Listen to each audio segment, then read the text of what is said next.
Hi, everyone. My name is Randall Adams. I'm a partner here at Seward and Kissel. I'm joined with my partner, Mark Garibyan. And together, Mark and I lead Seward's shareholder activism disputes practice, where we represent activist investors and investors of all kinds in corporate governance matters, proxy contests, and in litigation. So today, Mark and I are going to have just a very brief discussion that is geared for investors who are planning or considering nominating candidates to a company's board of directors in this year's proxy season. And we're going to go over just a couple of things you need to be thinking about right now as we head into proxy season and what those initial steps look like to nominate a director. And right now we're recording this in mid-March, which means we're heading right into the height of proxy season. Most companies hold their annual meetings from April to June. And if you want to place candidates on the ballot at those annual meetings or put any other business on the agenda of those annual meetings, there are rules and deadlines you need to know about in order to effectuate that in this year's proxy season. So let's say you are prepared to nominate either yourself or someone else, or you have your candidates ready to nominate to a company's board of directors. The very first thing you need to figure out is what the nomination window is for that company.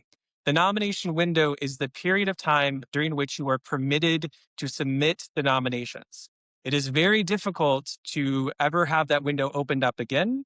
And so you need to think of it as hard deadlines to get the nominations in advance of an annual meeting. To find the nomination windows, you go to the company's advance notice bylaws, which are within the company's overall general bylaws, and you figure out when it says that nomination window happens. So a very common thing would be for the nomination window to be 120 days to 90 days before an annual meeting. And usually we calculate the date of the annual meeting, which may not even be set for 2026, as the date that it occurred in 2025. So if a company had its annual meeting on June 20th, 2025 last year, then to calculate the nomination window for this period, we would do 120 days to 90 days before June 20th, 2026. Even if that's not actually going to be the meeting date, we use last year's meeting date to do the calculations. So within that window, you need to submit the nomination notice. And the advance notice bylaws also provide all of the requirements for the nomination notice, which are actually usually quite onerous disclosure requirements for both the nominee and the nominating stockholder. So this is something that it takes quite a bit of time to prepare, which is why it's important to know when the actual deadline is for it. And then also there will be requirements about how you have to hold your shares in order to effectuate a nomination. So most, if not all, advance notice bylaws require that in order to nominate a director, you must be a stockholder in record name. So that often requires, as a part of the nomination process, to move at least some of your shares out of street name and into record name, so you can effectuate the nomination, which is a more complicated process that you have to leave some time for. So with that, I'll kick it to Mark. We'll talk about the second step, which is considering the company's corporate defenses. Yep. So before you launch a proxy contest, you also want to be aware of any hurdles that may be in your path or that could impede a successful contest. So for instance, a very common defensive measure is obviously the presence of a poison pill. Particularly NOL pills are now becoming more common. They have much lower triggering thresholds, typically around 5%, than the traditional poison pills, which were usually triggered at 10% or 20%. In addition, you also want to be mindful of any other defensive measures at the board level. Can the board, for example, change the date of the annual meeting so as to slow down the momentum of a successful proxy contest? In some jurisdictions, that move is more viable than others. For example, in Delaware, the annual meeting typically has to be held within 13 months of the anniversary of last year's annual meeting. But in other jurisdictions like Nevada, a board has 18 months from the date of last year's annual meeting for which you can hold this year's annual meeting. And so if a board is able to push out the annual meeting date, they can do it up to 6 months from the original date scheduled. So that could be a real issue. You also want to be mindful of whether or not the board is staggered, such that at most you could only elect up to a third of the directors up for election that year.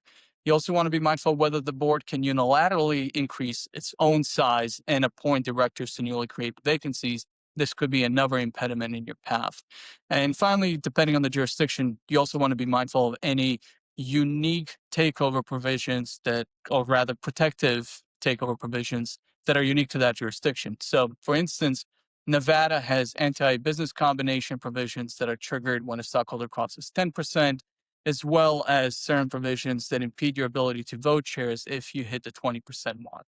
And so we typically advise our clients once they commit to launching a proxy contest to undertake a governance analysis, typically in the form of a memo that will summarize all of these defensive measures as well as potential ways to get around them so that you can have the most successful proxy contest possible. Great. So at this point in the process, you have your candidates, you've figured out the nomination window, you've prepared your nomination notice, and you've considered the company's available defenses that Mark just covered. The last step before the real proxy contest begins is submitting the nomination notice itself. And while that sounds simple, it's actually quite a fraught process. Because, as I said before, the nomination notice itself is a complicated document, which has many disclosure requirements inside of it. And critically, you want to get that nomination notice in as early as possible inside the nomination window. Because what we've seen are companies and their advisors are increasingly using the advance notice bylaw requirements as a defensive measure itself. And they are kicking and rejecting nomination notices based on either technical or truly hyper technical disqualifications. So the earlier you get the nomination inside the window, the more time you would have to cure an issue that the company identifies with the nomination notice itself. You want to be following up with the company, asking the company to get back to you if it has any problems with the nomination notice, and building the best record possible to show that you were as diligent as possible to get the nomination notice in and available to address any issues that the company has with the nomination notice, just so they can't use rejection based on some technical grounds as a basis to kick the nomination notice. All right. So obviously, there's a lot more to launching a proxy contest. We didn't even get into the real proxy rules, but those are the basics of nominating candidates to a company's board of directors. If you have questions about that or any kind of question relating to this year's proxy season, please contact me and Mark. We'll handle it for you. Thank you very much. Thank you.